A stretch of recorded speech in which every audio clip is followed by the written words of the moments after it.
Welcome, everyone. We want to welcome everybody to True North. Those of you that are joining us here in person and those that may be joining us online, we're glad to have you with us. It's a beautiful, beautiful Wednesday night. That may be where some folks are. Everybody have a great week so far? Is this the prettiest day so far of 2022, we think? For It's not the prettiest day? Yeah, yesterday was? I thought today was warmer. Better. Today was warmer. Okay. Yeah. Well, it was welcome 32 to the prettiest degrees when I week. woke So up, so far, it's not it's a the nice prettiest cold. Hey, if you've got a cell phone, if you could turn those off for us, that would be very helpful so that they aren't going to be a distraction to us. And then we are going to welcome everyone. We're going to jump right in. We got a lot of ground to cover tonight, a lot of things to celebrate, and some exciting news following our time together tonight.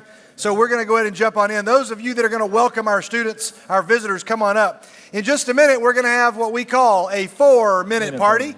During that 4 minutes, everybody is supposed to meet somebody you don't know. We're all going to stand up. And if you are a guest and it's your very first time here and you're a 7th or 12th grader, come up here and Cedric is going to have a Baskin-Robbins gift card for you. We're not going to embarrass you or call you out, but we're all going to stand up. I know we have several guests here tonight. And if during the next 4 minutes you see somebody that you do not recognize or you haven't seen in a while, try to find somebody and say hello. If you got it, say got it. Have you ever seen the Who can do that? All right, it's not that hard. So let's all stand up and let's have a 4-minute party. Let's go. Hello? Have you ever seen The Dark Knight?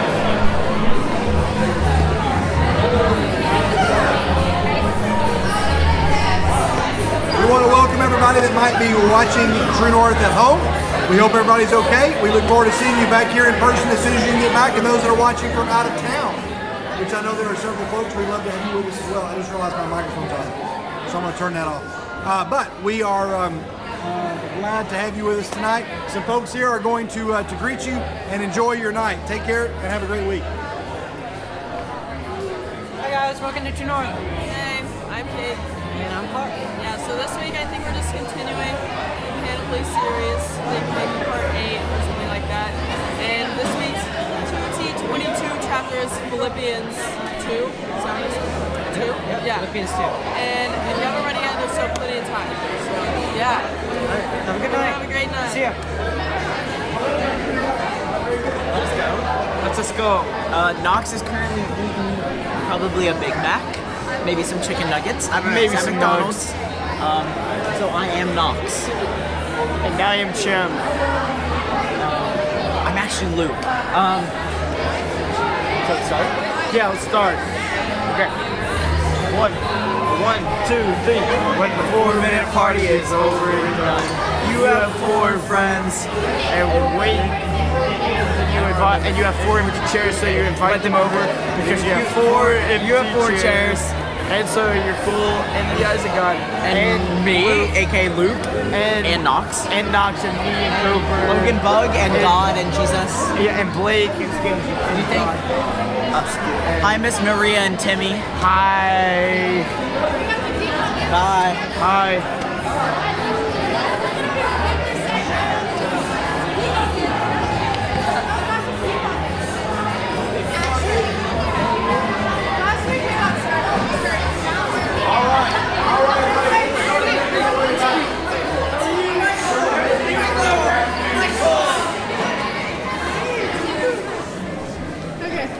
Good job. We're moving right along, moving right through it tonight. Moving right through it.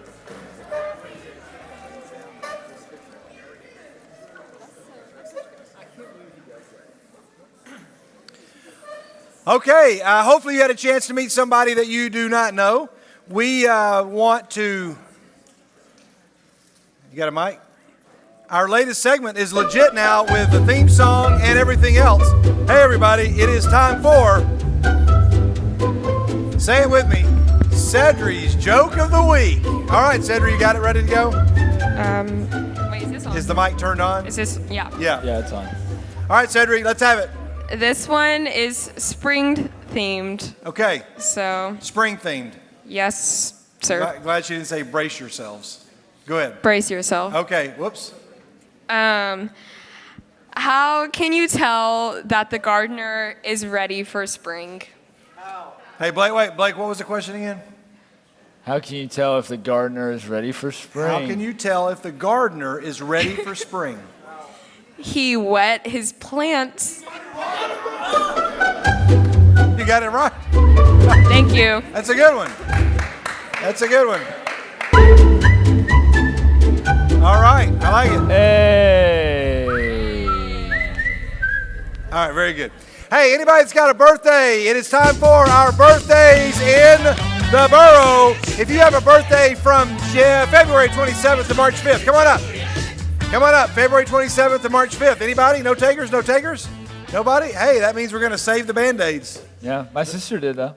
Oh, she did? Yeah, but she's not Is she? here. What is the chance she's watching tonight? A percentage. What is the actual percentage? Probably 60.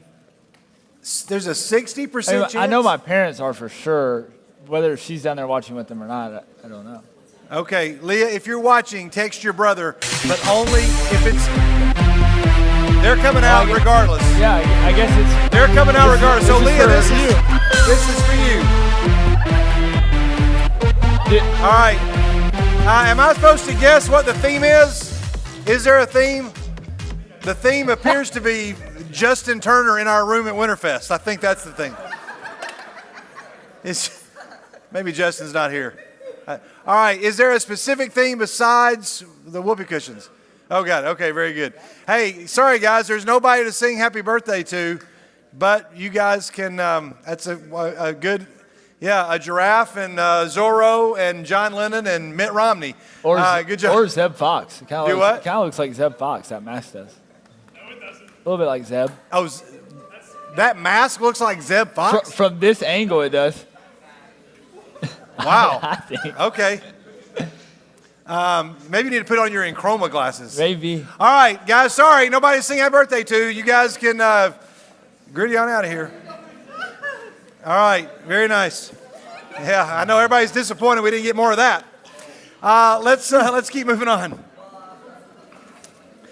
All right, tomorrow. Oh wait, there's something that's a big deal. I just remembered. Oh man. Yeah. We do have something, some great news that some of you already read about, but, sometimes they aren't really that, but tonight, it is a big deal.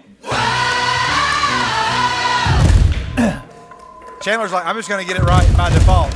All right, hey, tonight, after True North, we have two baptisms. Yeah. Two baptism night.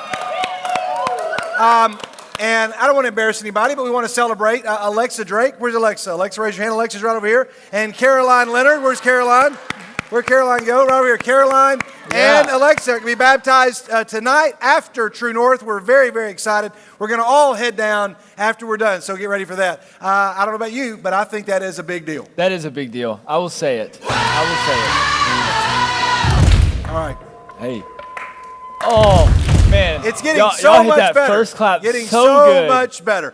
All right, now here we go. It's Thursday. Tomorrow's Thursday night, Thursday afternoon, and Hope is going to be at Chick-fil-A at 4:30. At 4:30 at Chick-fil-A Memorial to read through our chapter of the week. Hope's going to continue doing that tomorrow. You'll be there at 4:30 tomorrow, right, Hope? All right, any NBYG girl, any girl from the 7th to 12th grade can join Hope. And so we hope that you Yeah. that you We hope you hang out with show Hope. up over there. All right, very good. Okay, guys, for the last time this year, for the last time in 2022.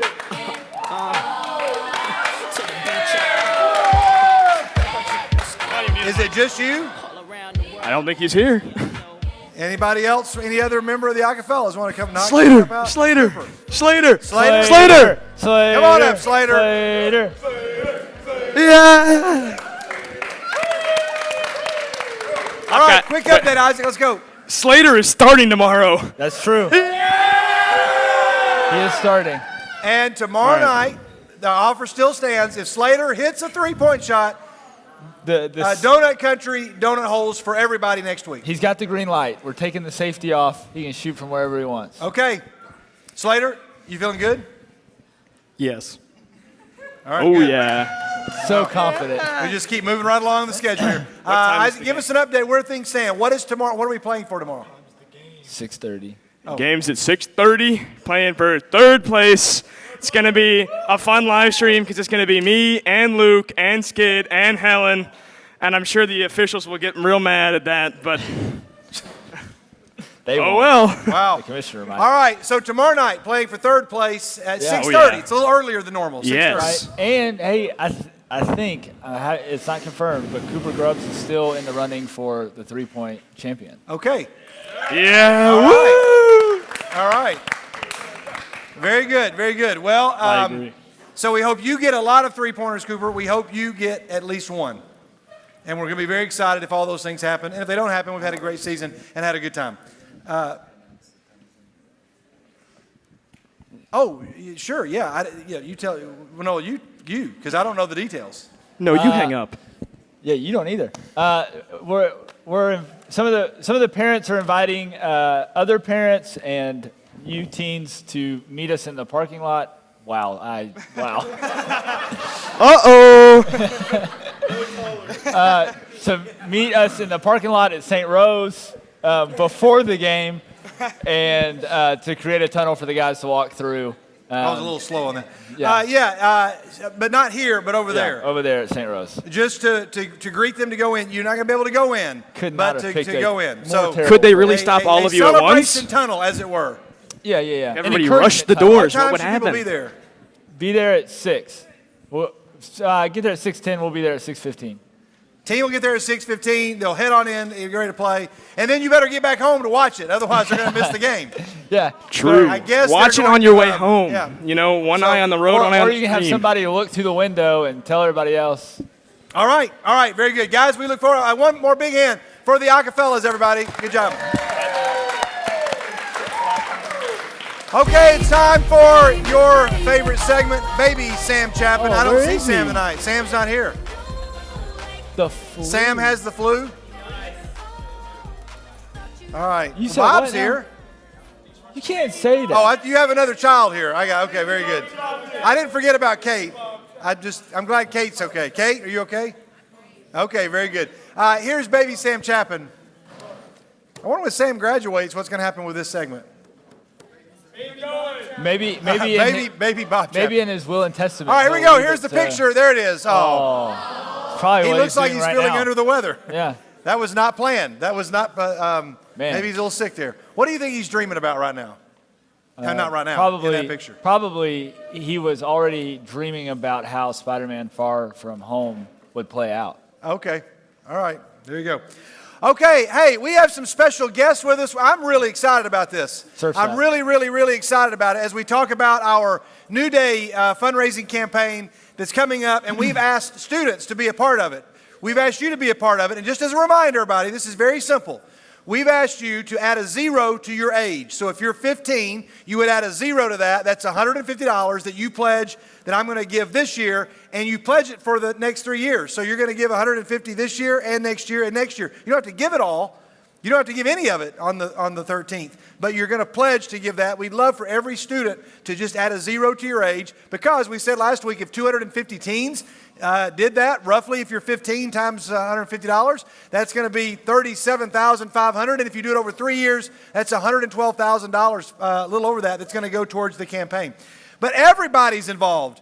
Everybody's a part of this, including our children's ministry. So if you say, hey, we can't do this because we don't have a lot of money, hey, the kids are involved, so don't let them show you up. We've got some very special guests with us, Amy Sane, and members of the Boulevard Kids. Woo! Let's welcome them. Come on over, guys. Come on over here. We are so excited. And let's just, Amy, I'm going to give you this microphone, and then we'll talk to some of these folks here in just a second.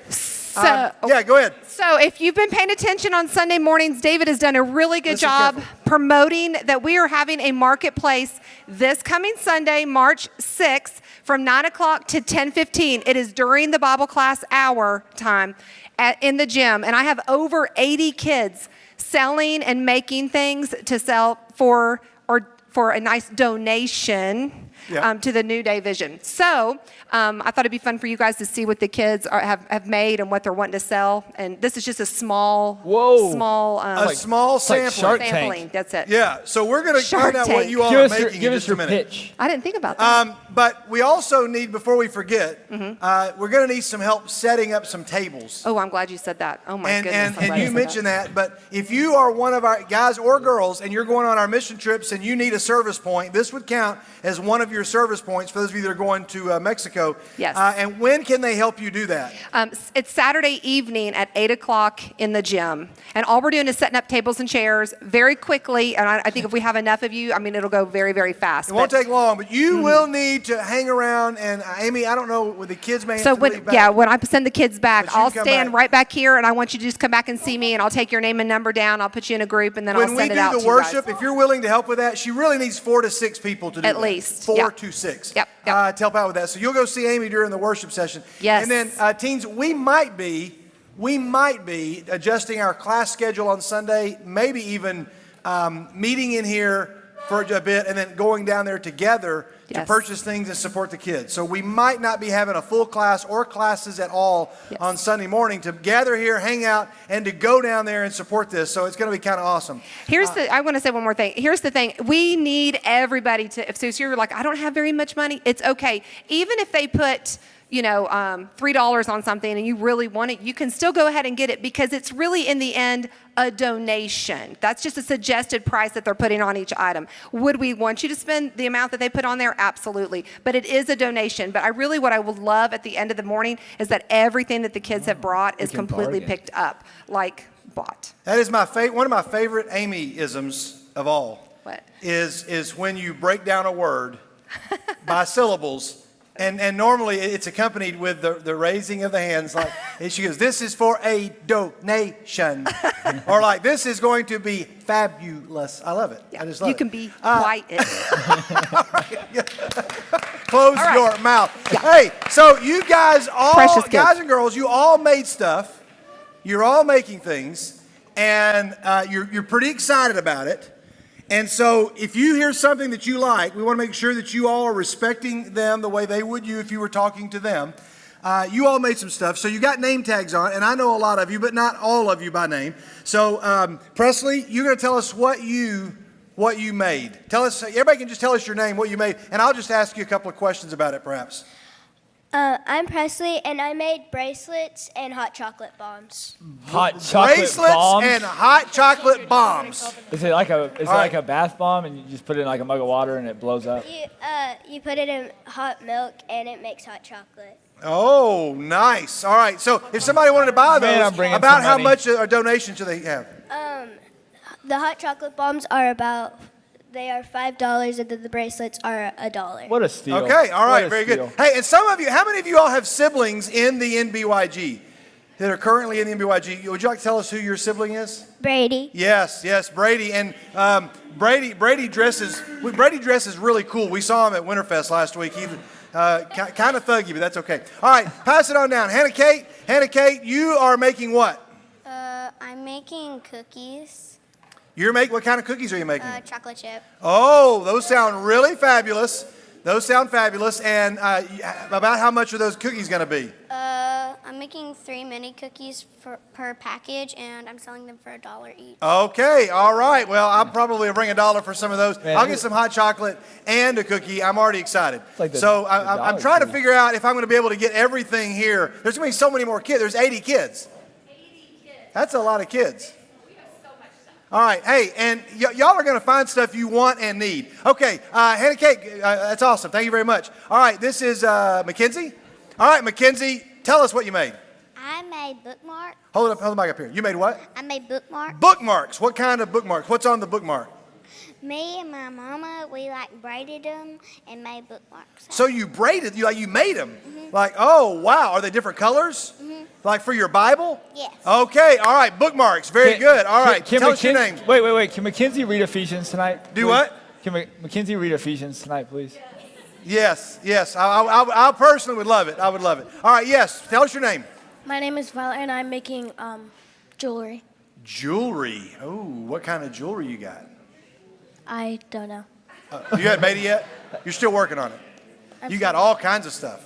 Okay, all right, very good. Okay, Charlie, tell us what you're making, Charlie. I'm making brownies and bracelets. Brownies and bracelets. What about brownie bracelets? I don't know if I Where you could just wear it all. I mean, that would be really cool. I'm just suggesting. I'm just I don't thinking. think I can do that. Okay, all right. I'm sure your brownies will be fine. All right, brownies and bracelets. That'll be great. Okay, all right. Tell us your name. My name is Brianna. Okay, Brianna. What do you got? What are you making for us? Origami dinosaurs. Wait. Oh! Wait, what? You're making what? Origami dinosaurs. Origami dinosaurs. How much? I need to know right now. How much are they? 20. I'll bring a check. Done deal. No, each of them are $1. I'm making 20. Oh, she's making 20. I was going to say, Oh, wow. Whoa, can I get on a waiting It's going to be list? like a life size. Wow. Each of them are $1. Can I, She's get making on, 20. can I get on a waiting list if there's only 20 of them? No, you better get down there first. Well, I guess I'll sleep in the gym Saturday night. Make sure I can get one. All right, very good. Are they different kinds of dinosaurs? They're different colors. Different colors. Same dinosaur, just different colors. Do you know which dinosaur it is? T-Rex. Oh man. All right, Blake's pretty excited about that. All right, so all girls except for Mr. Tucker. All right. We have boys, but. Okay, yeah. What do you got, Tucker? What are you making? I helped my sister make chocolate chip cookies last night, and I'm gonna help my brother make some jerky, and I'm selling some of my old toys. Wow, you're just getting rid of everything. You're doing it all.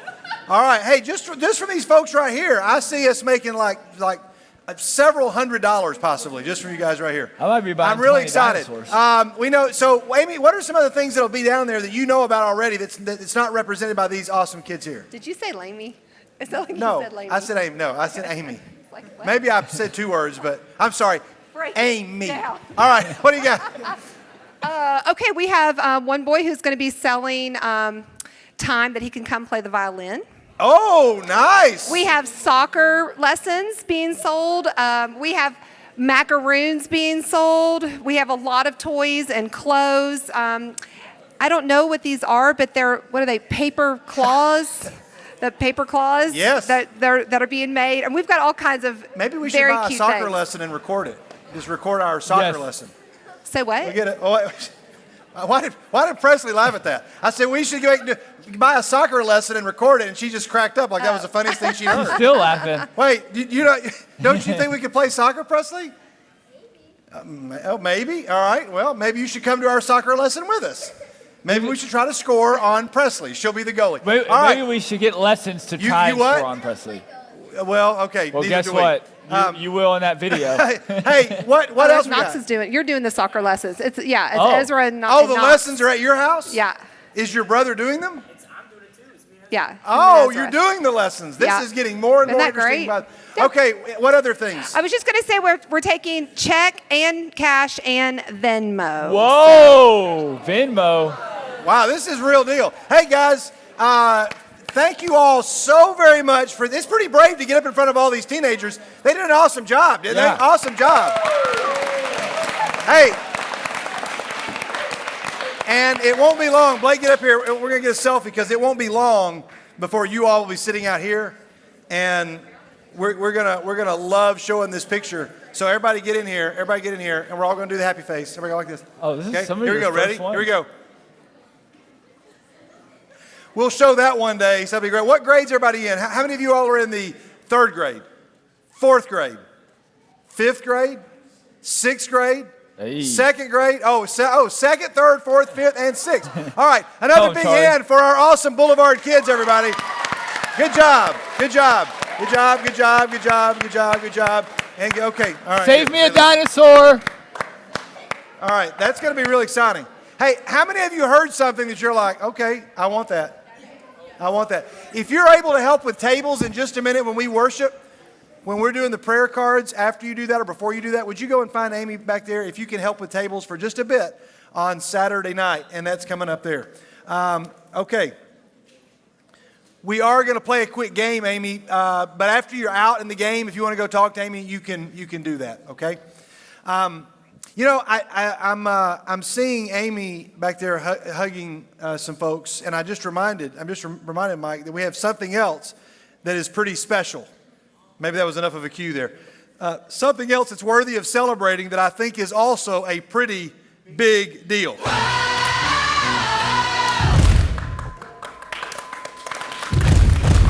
For the first time in school history, the MTCS Lady Cougars have made it to the Final Four in the state basketball playoffs.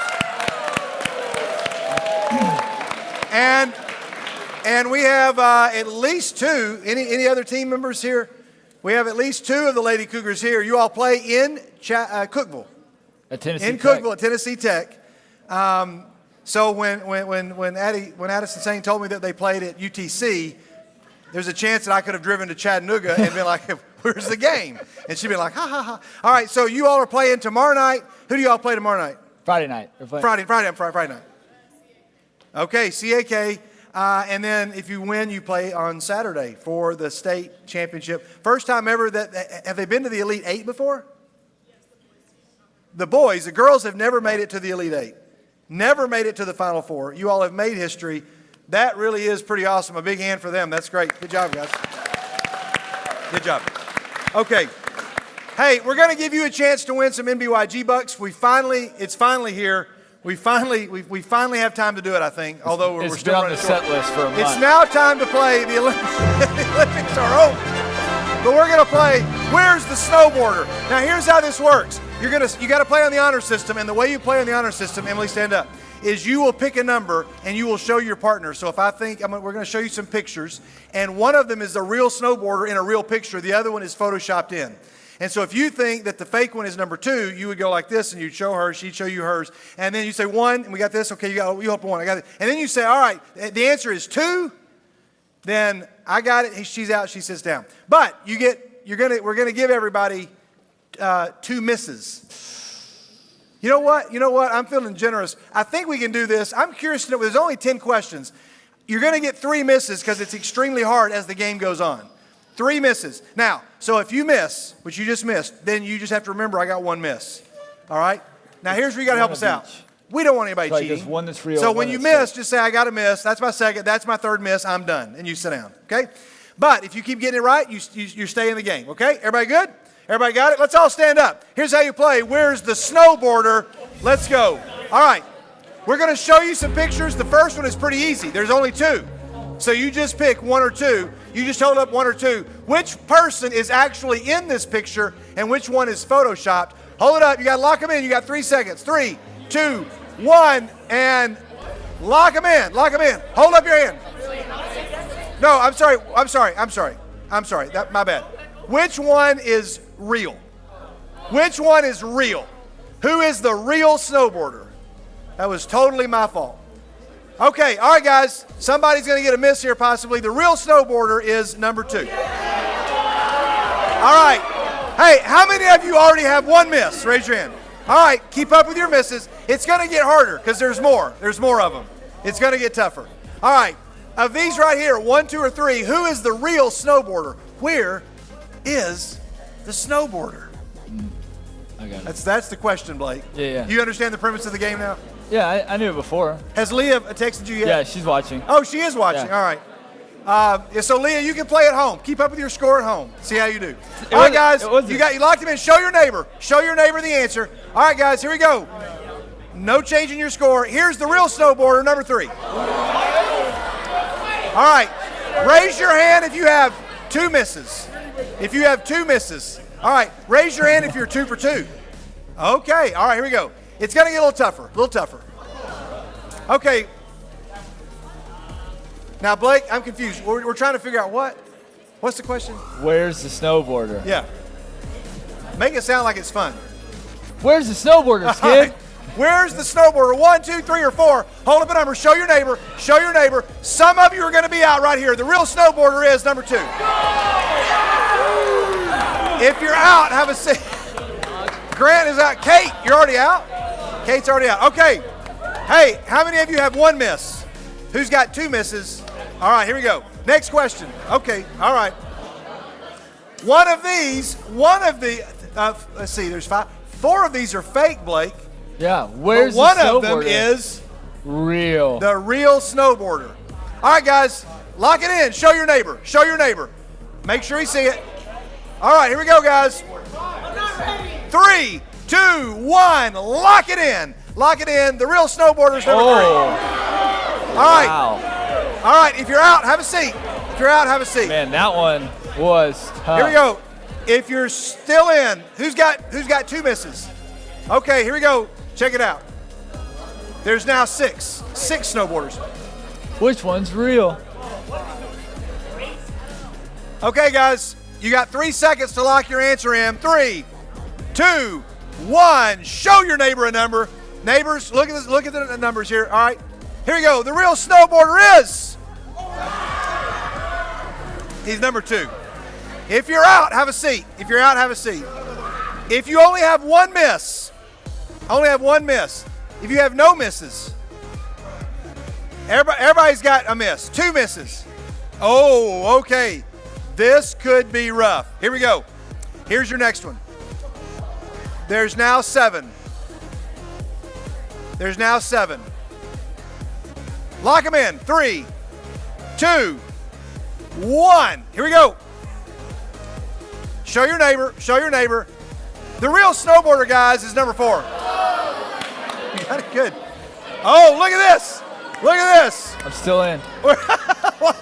Man, Lila about broke her How neck many with that misses you got, dab. Lila? 2 misses. Everybody's got 2 misses. Leah's got 2 misses. Hey, remember, if everybody goes out, then you all are all still back in. If everybody goes out, you're still in. This is getting intense. I didn't even say what the prize was. The prize is 20 nbyg bucks. Prize is 20 nbyg bucks. But it may go up. For those it may who just go up tuned in. if the further we go. All right, here we go. Next question, guys. There's now 8 to choose from. Get an answer. Now there's 8 to choose from. Come on. Lock in your answer. Lock in your answer. 3, 2, 1. Show your neighbor. Show your neighbor. Make sure we got it. Here we go, guys. Somebody sitting down. Hopefully somebody will still be standing. The real snowboarder is number 6. 1, 2, 3. We have 3. Because it's a half pipe. We have 3 people. All right. Hey, if anybody, Alex, you're still in? Okay. We're going to go from 20 nbyg bucks. The prize is now 30 nbyg bucks. We've waited for 4 weeks to play this game because we've had so many other exciting things happening. So we're now at 30 nbyg bucks. Here we go. All right, there they go. Pick one, guys. There's the real snowboarder. One of them is real. One of them is real. All right, lock it in. 3, 2, 1. Show us an answer. We have 7, 7, and 5. Okay, you all have 2 misses. If you all are all out, the prize stays the same, but we continue on. Here we go. For 30 nbyg bucks, is somebody still in the game? The real snowboarder is number 4. Okay, all of you are out. All of you are out, so stay up. Stay up. We'll do one more. We'll do another one. Here we go, guys. Is this the last one, Mike? Is this the last one? It may be the last one. I think there may be, all right, guys, here we go. There are now, there are 10 snowboarders to choose from. Pick one. The prize is still 30 nbyg bucks. Good thing it's not 11 because you only have 10 fingers. That's right. 3, 2, 1, and all right. We have a 2. You say 10 and 9. Uh-oh. So we have 2, 10, and 9. Oh, Alex is still playing. He's got a 9. I'm sorry, Alex. Oh, 9. We have 2 9s. Okay, if it's 9, then we're okay. If there's 2 winners, we'll split it. For 30 nbyg bucks, the real snowboarder is number 1. Number 1. All right, that's it. All right, stay up here. We got one more. There's one more. Oh, here we go. And this is for 30 nbyg bucks. We're not playing horseshoes. It's not who's closest. If not, we'll split it. We'll make it 40 and give each of you 10 nbyg bucks. Here we go. This is the last one. We have 11 snowboarders, guys. Pick one. If you want to say 11, you can just flash an 11. 3, 2, 1. Show us an answer. I see 8. I see 7, 5, and 8. Oh, if it's 8, then we got two winners here. All right, here we go. You want to stay with 8? You're going to stay with 8. Staying with 8. You're staying with 8? Okay, here we go. Is it 5, 7, or 8? The real snowboarder is number 8. It is 8. We said it was 30 nbyg bucks. We have 15 for each of them. We'll give 15 nbyg bucks. You guys go right back there. Give them a big hand, everybody. That's how you play. Where's the snowboarder? That wasn't as easy as it looked, was it? No. All right, we're going to keep moving on. Amy, in just a minute, Amy is back here. So we're about to go into our worship. During the worship time, if you are able to help, you should go back there when you do your prayer cards. We just need some guys that can show up for about an hour or so on, you need 2 more. 2 more. She just needs 2 more. Good job. 2 more with servant hearts. 2 more that will help out on Saturday night at 8 o'clock. Is that right? Okay. All right, so let's mention real quickly our 2022, our 2T22 verse, or chapter rather, of the week, which is? Philippians 2. It is Philippians chapter 2. I thought people would say it with me. They didn't. Sorry. So I said At least you knew it. Yeah. Tomorrow, some of you have a chance to read it with Hope. On Thursdays, remember, you're challenged to read it with a friend. It's like 30 verses, I believe. Yep. Close to that. It doesn't take long. I read it with a group of guys last night. It didn't take long at all. So call somebody, FaceTime somebody, and just say, hey, let's read this together. Make that a Thursday. It's one of the easiest of the daily challenges to read through Philippians 2. You got a real quick observation about Philippians 2 you want to share with us as to why you think it should be one of the 52 chapters that every student should know? Well, Philippians 2 is probably one of my favorite passages in the Bible because it's explaining really kind of what Jesus has done for us, where he poured himself out into becoming, from the throne to becoming human, to walk alongside us, to live like us, to be like us, and to be incarnate. And then, because of that and what he poured out, we're covered in his blood. And so it's a way of life of we're to be humble and to look for ways to put others above ourselves. This is a verse that I usually, or a chapter that I usually read about that last day of a trip when we're really tired and everybody's going to be stressed going across the border or something like that, to remember that we're to be humble and to put others above ourselves and not to gripe and complain when things aren't going our way or they're going poorly, but also to remember like the spirit that was with Jesus is also in us. And it's a great reminder of how to continue to live like Jesus, and people are expecting that of us. And if you want a good way to know how to best live like Jesus other than reading the Gospels, Philippians 2 is probably it. Very good. And it contains one of the earliest hymns of the early church. So the little section that you see there that looks different in your Bible, that was probably most likely a song that was sung. And in just a minute, we're going to worship. One of you told me that you have your sticker on a door as you leave your house every day to go to school, either your bedroom or your home door. I wasn't front door, I wasn't sure. But you put this there so that you remember to think about it or to read it or to listen to it. You can get on the Bible app on the YouVersion deal, and you can click on it to listen to the Bible. You can listen to it as you run or walk or as you drive to school. Listening to it read is really cool. So it's very easy to do. If you do not yet have one of these stickers, they're free for your first one. If you want another one, they're $1. That just helps us cover the cost. We're not making any money off of them, but we'd love for everybody to post this somewhere where you can see it and you can find one of us and we can get one of those to you tonight, or just grab one out of here and throw $1 in if you need to on the honor system. That's that simple. Okay, our prayer cards are up here, meaning for those of you that know, you already know what to do. If you aren't, or if you're new, these pieces of paper up here are for you to write down a prayer request. Sharon Thornhill is in this room right over here with the light on. You just slide the prayer request underneath the door. Anybody can do it. Parents, you can do it. Visitors, guests, anybody can do it. Just write it down, slide a prayer request under the door. She'll be praying for these not only tonight, but all month long, the whole month of March. And then she'll start again in April. So we'll leave the lights up for a few songs for you to do that. If you want to help Amy, go back there and talk to her during the first couple of songs. And then we're going to jump in. We have some really cool stuff to get to tonight that I think is really important. And I'm looking forward to sharing that. And the way you all have been paying attention has been awesome. So let's stand together. And we will get ready to worship. You've got somebody to read? Very good. We'll sing, and then you guys can go talk to Amy, or you can fill out these prayer cards while we worship for a few songs. Wait for the light up, and then go. Let's sing together. Father God, just for today.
For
Let's do it a couple more. Let's sing it. I will call upon the Lord.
Church said. All right, go ahead and have a seat.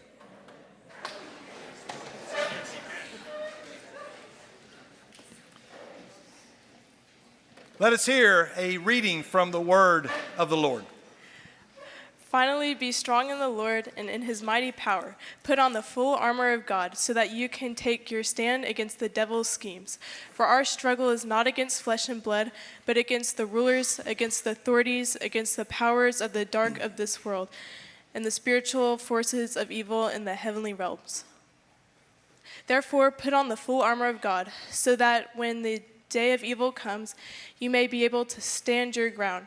And after you have done everything to stand, stand firm then, with the belt of truth buckled around your waist, with the breastplate of righteousness in your place, and with your feet fitted with the readiness that comes from the gospel of peace.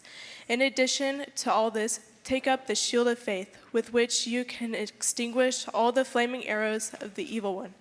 Take the helmet of salvation and the sword of the Spirit, which is the word of God.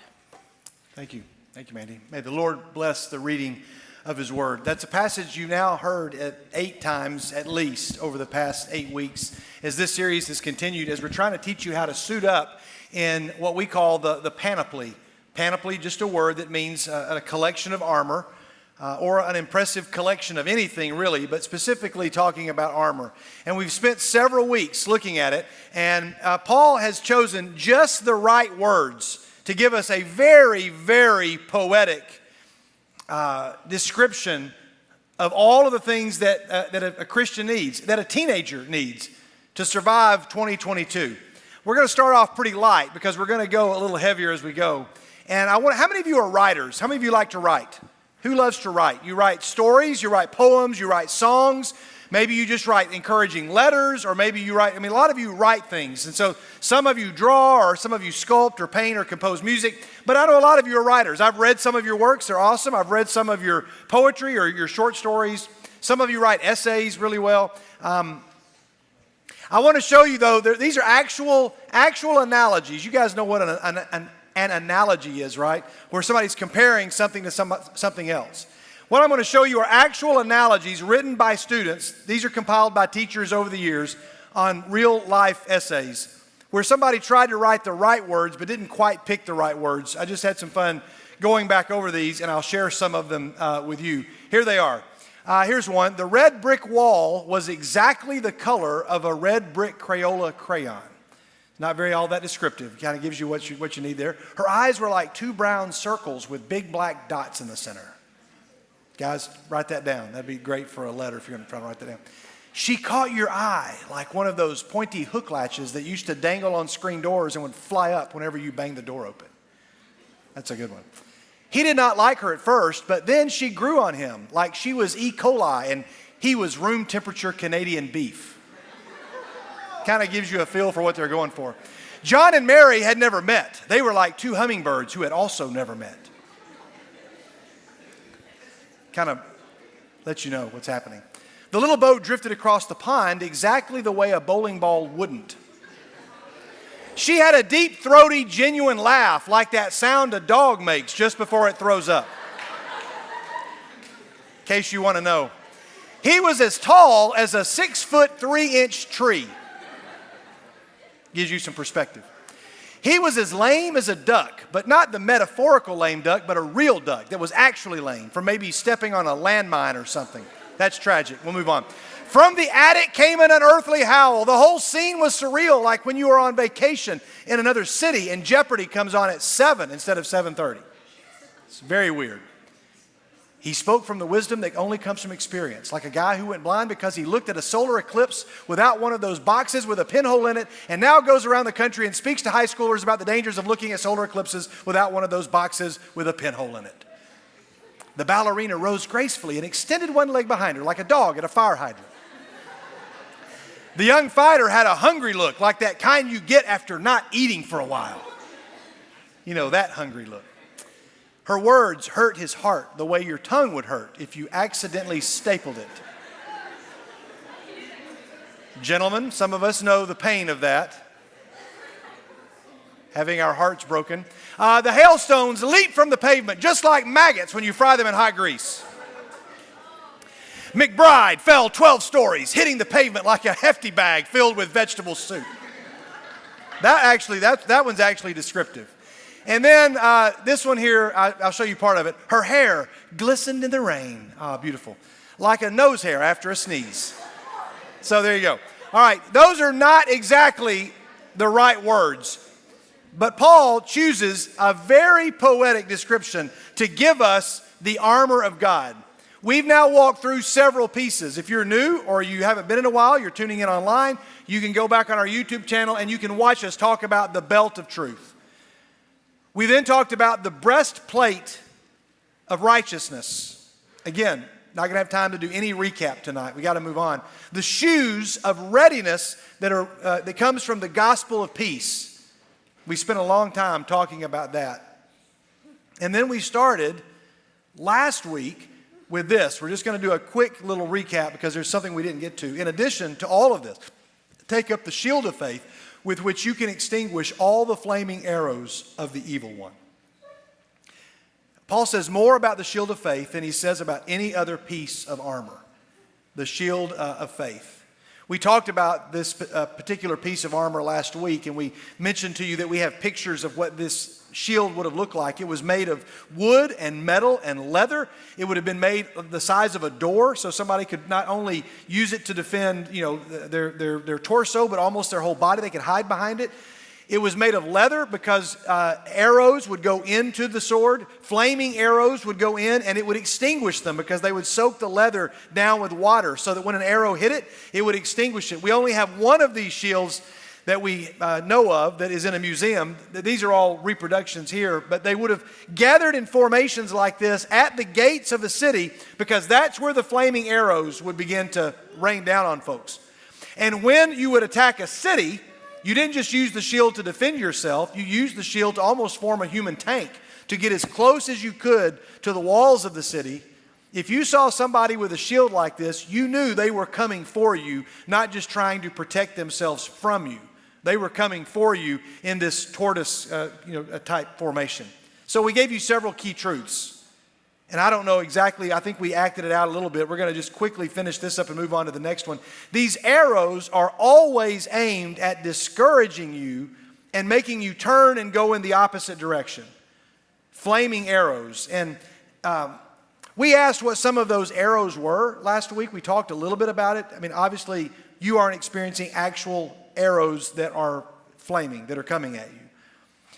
But those arrows were always meant to say, hey, if an arrow is coming at me this way, I don't know about you, but I'm tempted to kind of walk the other way. I'm going to go away from the area where arrows are being shot at me. And Satan's arrows are always meant to discourage you and to get you to turn and to go into to go to an opposite direction. I put out a couple of words. One, distraction over destruction. The arrows aren't always to try to kill you and to destroy you. Satan's not, for a lot of you in this room, now for some of you, it might be easier than others. But for most of you, he's not going to be able to destroy you. Because you have good families, you've got a good background, you've been in church a lot of your life. You show up at True North, you go on trips, and you have accountability groups or D groups, or you're in Bible studies. And destruction is not going to be quick, but distraction is very simple. So a flaming arrow just kind of gets you to stop moving forward quickly. If you're going in arrows, you're going to stop and measure where you're going to stand, and an arrow just keeps you from moving forward. And Satan's really good at distraction. You've heard me say before that if Satan can't make you bad, he'll make you busy. If he can't make you bad, he'll make you busy. And then his goal is not just to make you sinful, but to just make you irrelevant. To make it to where nobody's really threatened by you, nobody's encouraged by you. I give you, I think, two other words here. Deception over difficulty. Now, I want to make sure you understand this. Again, whether you're 7th grade or 12th grade, you can follow this. Deception over difficulty. Most of us think the flaming arrows are those things that rain down upon us that are just like, I've got such a heavy load at school, or I've got so much going on my schedule, or I've got a conflict in this relationship or friendship, and all of these difficulties. Difficulties are difficult, they're challenges to deal with, and we have to face them. But I need somebody that is willing to be an example for a second, that is an athlete. Somebody that is an athlete. You play an organized sport at your school. Who's willing to help us out with that? All right, so let's go with back there, Bo Beer, Jackson. So stand up. You mind standing up? Do what? Okay, well, bowling is an incredible sport. But what do you play? You play basketball. All right. Do you have to go to the gym, Jackson? Do you have to go to the gym? Like at school? Yeah, like to train? Well, both. Yeah, okay. But you do weightlifting, right? Okay. So when you go, have you ever had a conversation like this, Jackson? You're talking to your other friend, Jackson McKissick. Do you ever do what? Well, I know, but you have conversations with him, right? Yeah. Do you go and talk to Jackson, and have you ever said, Jackson, you're not going to believe what happened? And then Jackson says, what, Jackson? The story's getting very confusing already. Jackson says, what happened? He goes, I'm trying to play. I got a big basketball game next week. And our coach took me into this room right over there with a bunch of us who also have to play basketball next week. And he took these extraordinarily heavy circles and attached them to the end of this metal bar. And then for like an hour, we had to lift those up over our head. And then as if that weren't enough, then we had to pick up smaller ones with heavier weights. And we had to hold them. He's like, Jackson, hold your hand like this. And Jackson's like, well, he said, and now just imagine holding a heavy weight. And we had to do this for like 15 minutes, like 50 reps on each side. Now, would you have a conversation like that? I mean, yeah. You might talk about going to the gym, but you wouldn't be confused by it, right? If he sounded surprised that he had to do that, Jackson McKissick, if he was like, why would he have us do that? What would your answer be? Just give us some answer. Yeah, Jackson, he's trying to make you stronger. What? What does that got to do with basketball? Like I should go and be learning how to shoot and not having to do this. Why am I having to do this? Have you ever watched basketball, Jackson McKissick? Nowhere in basketball do they run out there on the court and give you these things and say, okay, start going like this and see if you can do this more than the other team and we'll give you extra points. That's not a part of the game of basketball. Jackson would probably be thinking, Jackson, I should have picked two people with different names, I'm realizing, for this story. He would say, dude, that's a part of, you're supposed to do that. If he were surprised that he had to go to the gym, you would be confused, right? You can have a seat, Jackson. Jackson goes to the gym, and the coach takes him to the gym for the purpose of getting stronger because he knows that when Jackson has the basketball game on Friday night, then he's going to be able to perform at possibly a higher level. But Jackson says, but wait a minute, I am so sore when this happens. Like when this happens, I can barely move my arms. And then Jackson McKissick would probably say something like, what might you say to that? Oh, he would tell you that you're weak, okay. But he's already told you that you're getting stronger. But then he would say, hey, you're going to be sore. He's like, why am I sore? Like, Jackson, why am I sore? How would you explain why he is sore? Yeah, you're tearing the muscles. And he's like, well, if I'm tearing them up, my coach must hate me. He must not want me to play if he's tearing my muscles. Now, you all realize the ridiculousness of this conversation. But don't you understand that is the way almost all of us treat every difficulty that comes our way? I mean, most of us in the room, including the one speaking to you, has said, God, what are you up to? God, what's going on? God, why are you doing this? God, I don't get it. It would be the same craziness as to say to your coach, Coach, why are you doing this to me? Why do you make me lift these weights? I've never had to lift a weight in a basketball game. I'm not a weightlifter. I'm a basketball player. And the coach would say, Jackson, don't you understand? Like there's a purpose in what's happening here. Like you shouldn't be surprised that you have to go to the gym. If you said, you know what, I'm not going to the gym. I don't like sore muscles. I don't like the idea of tearing my muscles. I'm not going. Then you probably wouldn't play, is my guess. You would eventually sit on the bench and you wouldn't play. So guys, difficulty is not the problem. The things that come our way are preparing you, are training, you're getting stronger. Now, God doesn't always send them for the purpose of doing that. He's not responsible for every difficulty that happens in your life. For some of them, he is. I mean, the coach, it's not accidental that Jackson ends up in the gym. The coach had a purpose. You're going to go to the gym and this is going to happen. There are definitely some things that God brings into our life for the purpose of disciplining us and training us.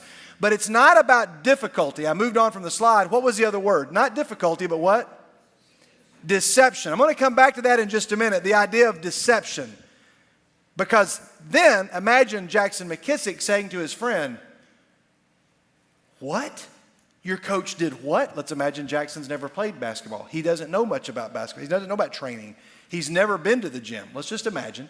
And he says, I think I know what happens. Your coach doesn't like you. You must have done something bad. How many weights did you have to lift? He's like, I had to do several reps on both arms, and then I had to do push-ups on top of that. And he's like, I cannot believe that your coach clearly doesn't like you. I'd find another sport. Now, that is clearly not the case. The coach, in fact, wants quite the opposite. He wants Jackson to be a better performer at a higher level, so he's going to make him lift weights. Any of you that do any sport, I mean, even in bowling, maybe you have to go to the gym in bowling. Do you have to go to the gym in bowling?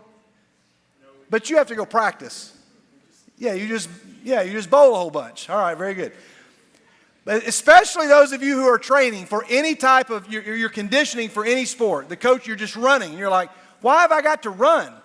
Why have I got to do these things? I want to make sure you understand that the deception comes when somebody says to Jackson, hey, your coach, a good coach, listen carefully, guys, because I know this is ridiculous, but I get this conversation from many students and adults and internally. I get it a lot every month. Let me just drop the word coach and change it to God. God must hate me because this happened or this happened. God must be holding out on me. God, he wants him to have something good, but not me. God wants something great for her, but not for me. God must want them to be okay because they look to be fine, but not me. And the enemy continues to whisper. He comes to Caitlin and he says, hey, Caitlin, yeah, you're right. The God that loves them clearly doesn't love you. Otherwise, you wouldn't be going through this. The only reason you would be going through this is if God just said, you know what, I'm tired of Caitlin. Let's do this to her. And so deception kicks in. And that's going to tie into the shield of faith and our other one. Here's a key truth. Jackson, Caitlin, should expect and not be surprised by fiery arrows when we storm the strongholds of the enemy. Now, if Jackson is on a military team with me, and we're forming together, and we're heading to the enemy, and then we go and get closer and closer to the enemy's gates, Jackson runs back to his friend Jackson again and says, Jackson, you won't believe what happened. We were going to go storm the enemy's gates, and we got closer to them, and do you know what they did to us? They started shooting stuff at us, and they started throwing arrows and sending things like, why would they do that? Jackson would say to his friend, dude, like, do you not know anything about anything? That's going to happen when you get closer to the enemy. Now, listen very carefully, because as a teen, not because you're ignorant or not as smart, but just because sometimes you're quick to jump to a conclusion. What I am not saying is that the more bad things happen to you, the closer you must be to doing what's right. That's not necessarily true. But Jesus just said, hey, you should not be surprised when things start happening to you when you start pressing against the enemy. When Clark starts really reaching out to his friend that he knows that he met from school, and he's talking to his friend and he's trying to encourage him, or his neighbor, I guess. No, I'm just kidding. And he's talking to his friend, he should expect there to be some flaming arrows. Now, are people going to start throwing stuff at you, Clark? No. The enemy may come to you and say, hey, Clark, first of all, your friend's not listening to you and your friend doesn't care, and it's because you're not that good of an influence. If you were a better influence, he would have believed in Jesus by now, but apparently you're just not convinced, you're not good enough. Again, that's deception, Clark. That's not difficulty. Satan's job is just to try to convince you that all of this stuff that is happening to you is either because of you or because of God. I'm either going to make you doubt God or I'll make you doubt yourself. Listen carefully, everybody, because this is happening to a lot of you on every row. And chances are it's happening to the person in the seat to your left and in the seat to your right, and chances are it's happening to the seat in which you sit, that the enemy is either trying to make you doubt you or he's trying to make you doubt God. Let's go to the scripture, not just a slide that I put together, and look what he says. He says, dear friends, do not be what? Don't be surprised at the what? Fiery, at the fiery ordeal that has come on you to test you. He uses that word fiery, as though something strange were happening to you. But rejoice inasmuch as you participate in the sufferings of Christ, so that you may be overjoyed when his glory is revealed. If you are insulted because of the name of Christ, you are blessed, for the Spirit of God and of glory and of God rest on you. Hey, don't be surprised, Clark. Just don't be surprised. Here's another key truth you need to know, Clark. Fire either perfects or it consumes. You say, what does that mean? Y'all grill at your house? and you get a steak and you put a steak onto the grill and you leave it for too long, what happens to it? It gets it burns, it gets like, it turns black and it becomes inedible, or it gets consumed, it burns up. If you leave the same steak on the same fire for the proper amount of time, same grill, nothing's changed, the level of heat, nothing's changed, then it becomes something incredible, right? So whatever fire that you're going through right now, Clark, it's either going to perfect you or it's going to consume you. It's just a matter of like how you tend to it. Again, the fire is not the problem. It's not the difficulty. Because if I said, is fire good or bad? You're like, well, it depends. Am I trying to cook something or to keep warm? Or am I trying to stay alive and stay safe? If I'm in a burning building, fire is dangerous. If I've got a burning fire with a steak on it that I'm about to eat. So the fire is not the problem. Again, it's deception. So let's keep going. Does this verse look familiar to anyone? I should hope that it does, because we just spent quite a bit of time on it at Winterfest. If you weren't at Winterfest, it won't look as familiar to you. I've told you these things so that in me you may have peace. In this world you will what? You will have trouble. But take heart, I have overcome the world. Look at what James says. James says you should consider it joy whenever you face trials of many kinds. Let me just translate this back to the story with Jackson. I would say to Jackson Bobeer, I would say, hey, Jackson, you've been in the weight room. Man, you've been in that room a long time. You've been lifting a lot of weights. And I can tell that you've gotten stronger because you're lifting more weights and you're holding it for longer, and your shot's improving and your stamina's improving. You should consider it joy when you have to go to the gym for a lot, because you know that the testing of your muscles is now producing strength. And perseverance must finish its work so that you may be mature and complete, not lacking anything. Okay, there we go. Here's another key truth. Discipline, meaning going to the gym, is controlled suffering when? Now, that teaches and shapes us, aimed at preventing much greater suffering later. If he goes to the gym, tears his muscles, and it's guided by a trainer, and he's lifting weights at the right time, in the right place, that's going to prevent him from getting injured when he goes onto the court or onto the field or onto the bowling lane or wherever you go, right? It's going to prevent that. You guys understand that's how it works, basically. Controlled suffering. That's what he's experiencing in the gym, controlled suffering. Jesse, you play football. Would you refer to your training sometimes as controlled suffering? Yeah, every now and then. It's controlled suffering that is preventing you from a much greater suffering later on. Jim Elliot was a missionary that took the gospel into a cannibalistic culture that he knew might cause his life, and it did cause his life. He was killed by the tribe that he went and ministered to. Jim Elliot, when asked, why are you doing this, said this phrase that you may want to just take a picture of, because you have to really think about it. He said, he is no fool who loses what he cannot keep to gain what he cannot lose. Now you're like, that sounds like Dr. Seuss. That's very confusing. I can't follow that. He said, they're like, you're a fool. You're a fool for going and doing what you're doing. He says, no, I'm not. I'm not a fool for losing what I cannot keep. My life, none of this is mine. But when I do it, I'm going to gain something that can never be taken away from me. I don't want to spend too much time there. I want to keep moving. We talked about the Star Wars game a couple years ago. Remember the shields? And some of you realize that when your shields are gone, one more hit and you're done. That was a goofy, shallow, really cheesy way to describe a lot of us in this room. And I know some of you are like, I can't take another attack. One more hit and Skid, I can't take it. So we have to look at another piece, and probably this one is really challenging. It's one of the more challenging ones to talk about. And I've only got a limited amount of time, so I'm going to go really fast. I'm not going to get to everywhere I wanted to get. I can already tell you right now, and I hate that, because there's some things I really wanted to say tonight that might have to wait until next week, which is always the case, but it doesn't matter. The helmet of salvation. If you're still with me, say, I'm still with you.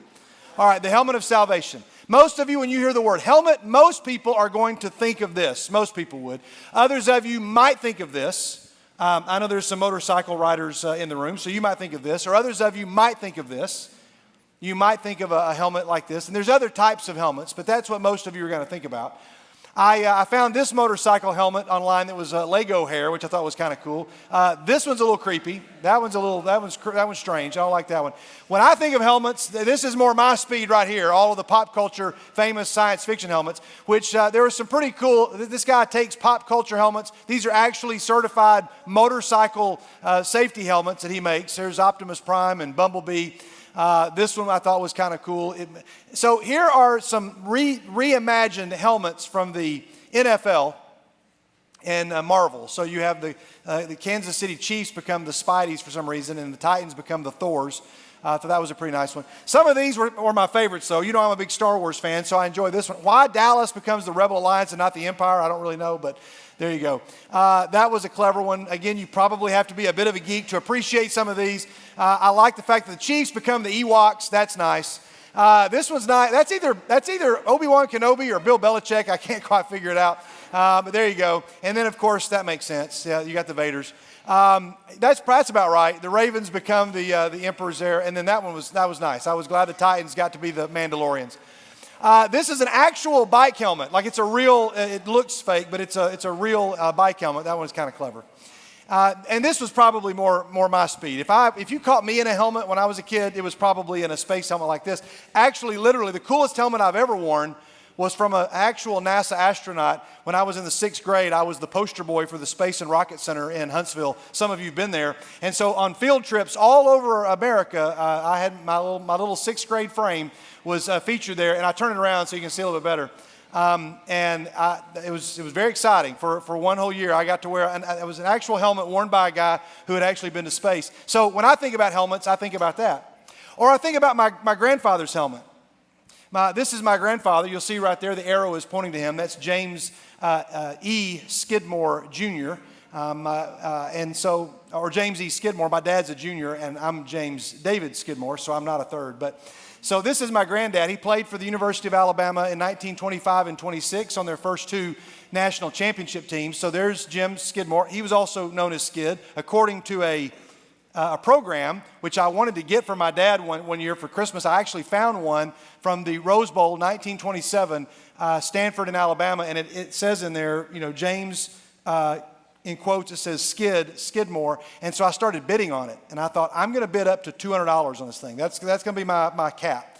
And it got to $200 pretty late in the game, so I thought, maybe I got a chance. I even went up to $250, and then I got outbid, and I thought, you know what, I can't do any more than that. I checked back a couple days later, and this particular program sold on eBay for $1,020, so I didn't quite feel so bad, but it was an actual program from the game. And this is a picture that's in my office of my granddad. And this is the helmet that he wore in that game. Here's the helmets, and here's a better picture of what those helmets would have looked like in the 20s. These are the football helmets that they wore, and here's an actual picture from that game. And my granddad's not in that particular picture, but that's what the game looked like, and there they are wearing those helmets. Here's how helmets have evolved over the course of the years.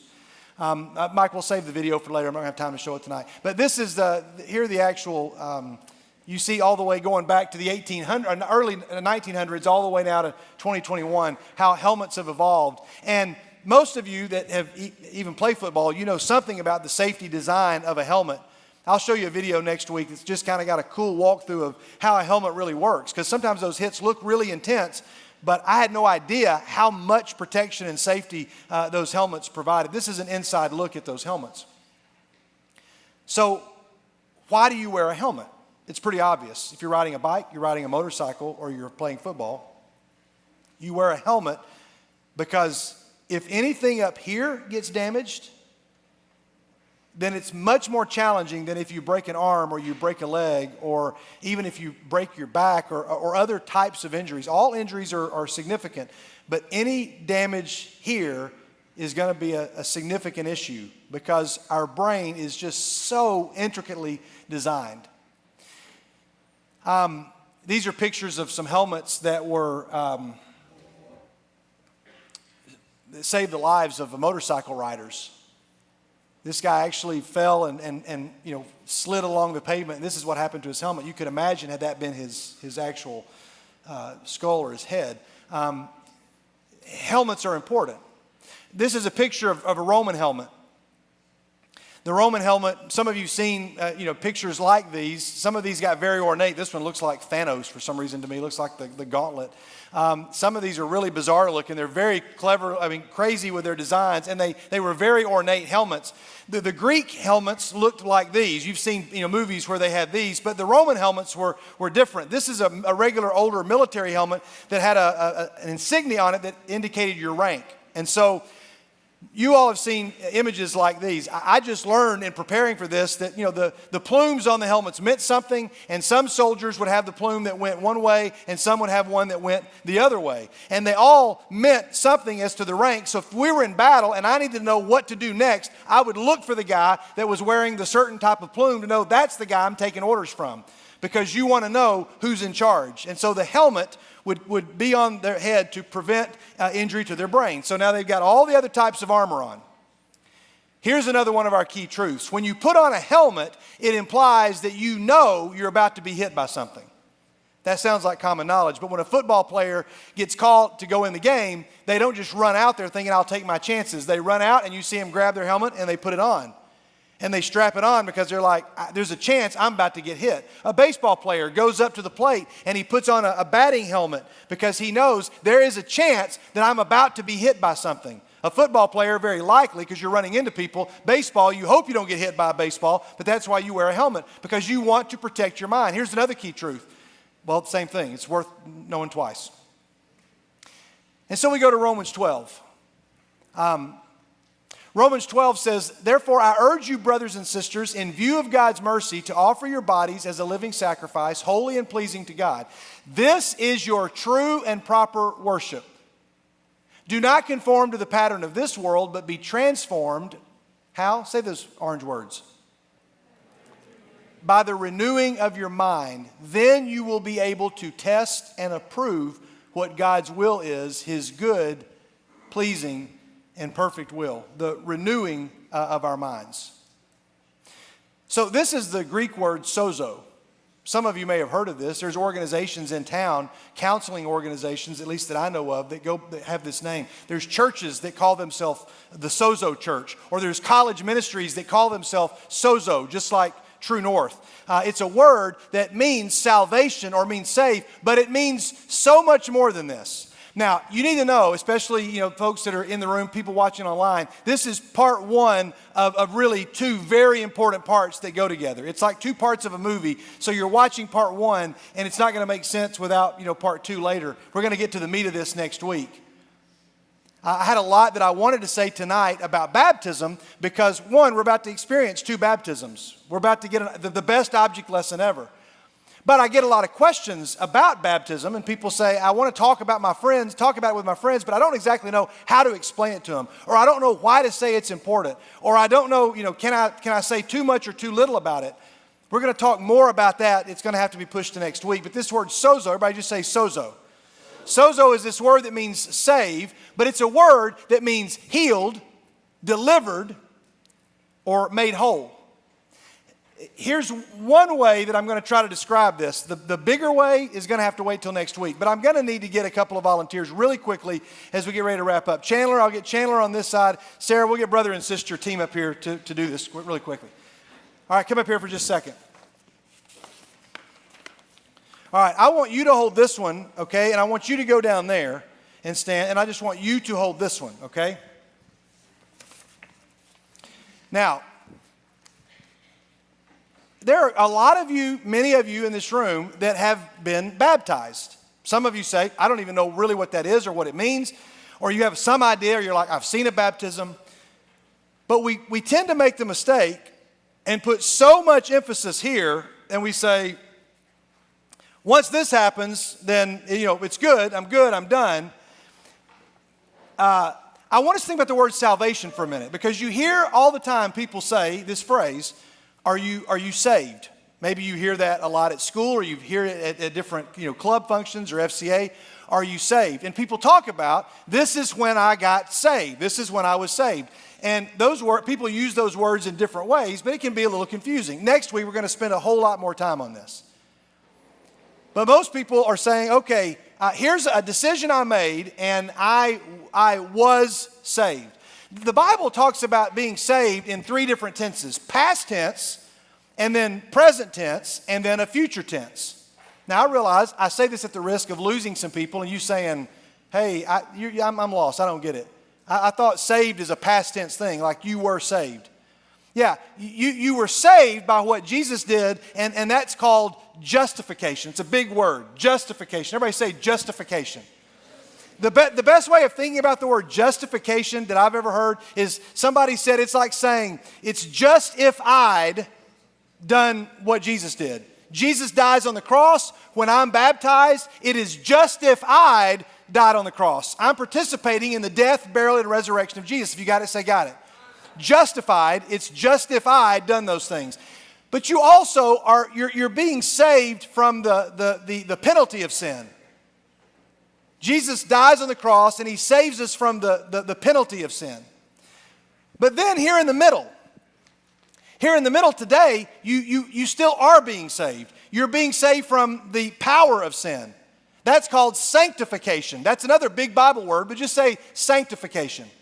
You'll hear these words, and I'm not going to give them a big, long definition, but sanctification is this process of, I was baptized, but if I just put all my trust in this baptism and like, okay, that's it, I'm pointing to that, it's baptism always changes your position to where I'm now going that way.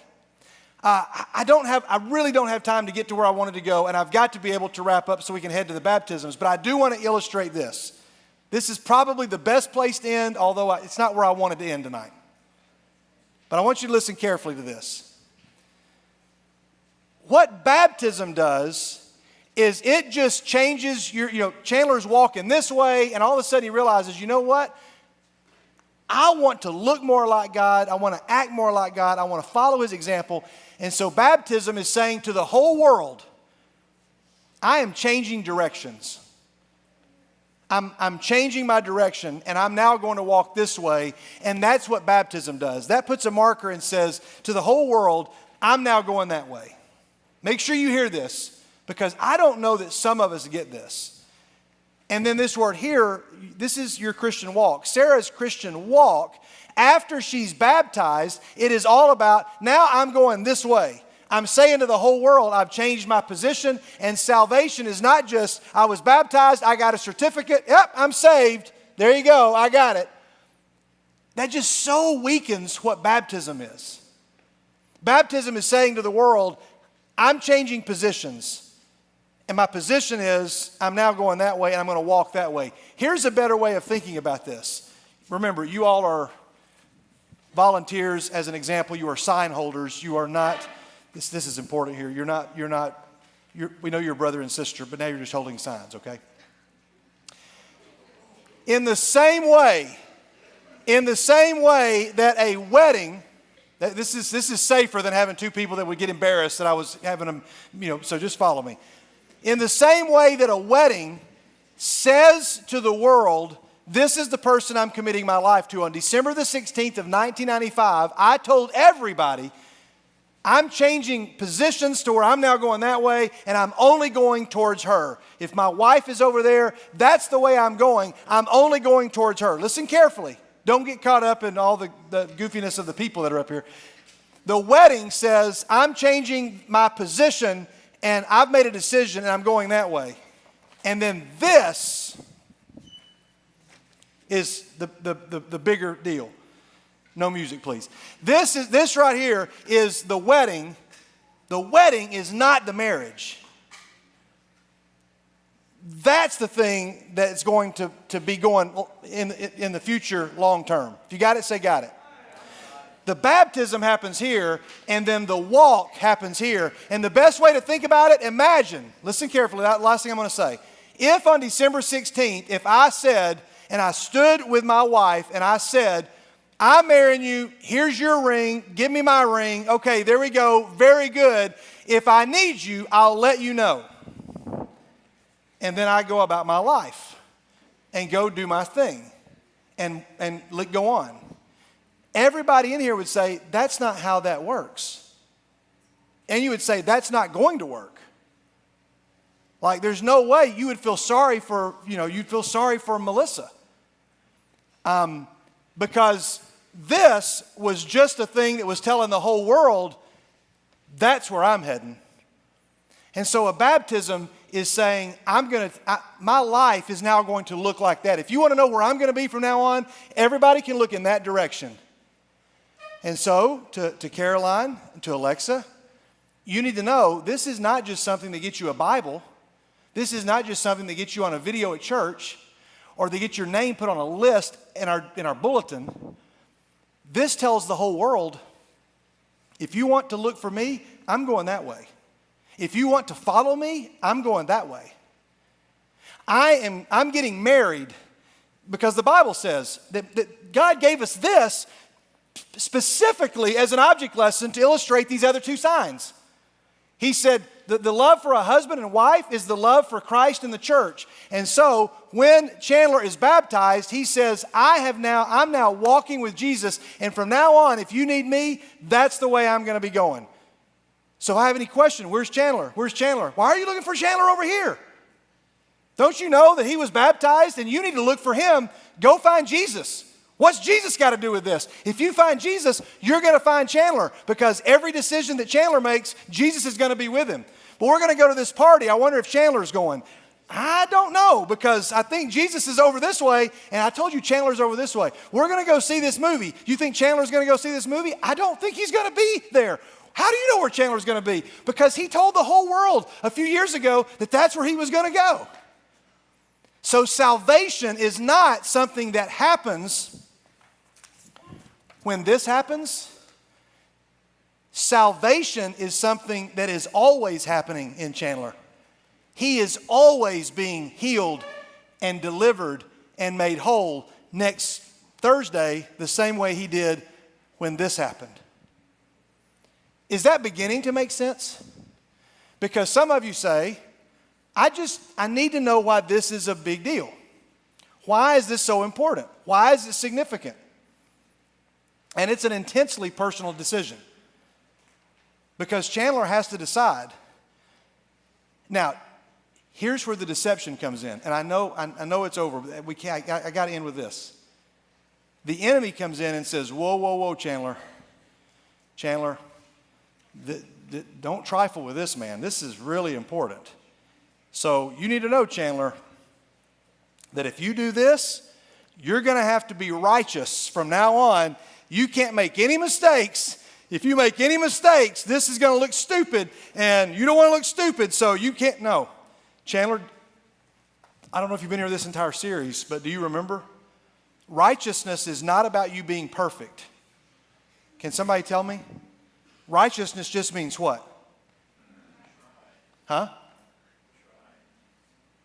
Not just that you're trying. Righteousness just means that you are turned upright so that you are ready to receive whatever God has given you. And so when you were baptized,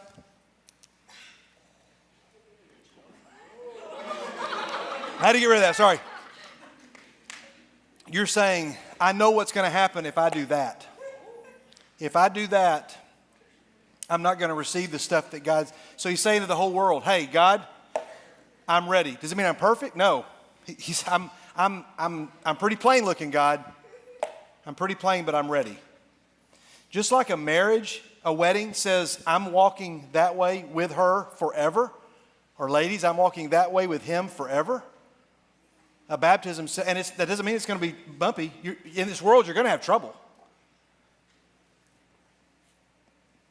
That's what a baptism is going to represent for us here in just a second. There's several pieces that needed to be said that weren't going to be said tonight, but I want to develop those next week. So I hope you come back next week. Did this make some sense to you? And the best way to illustrate this is really to just go watch it happen. So God be with us as we head off now to watch two people make a decision that is really exciting and is going to say to the whole world, I just want to start walking a different way. And they don't have to do it alone, because I have a feeling a lot of people will go with them.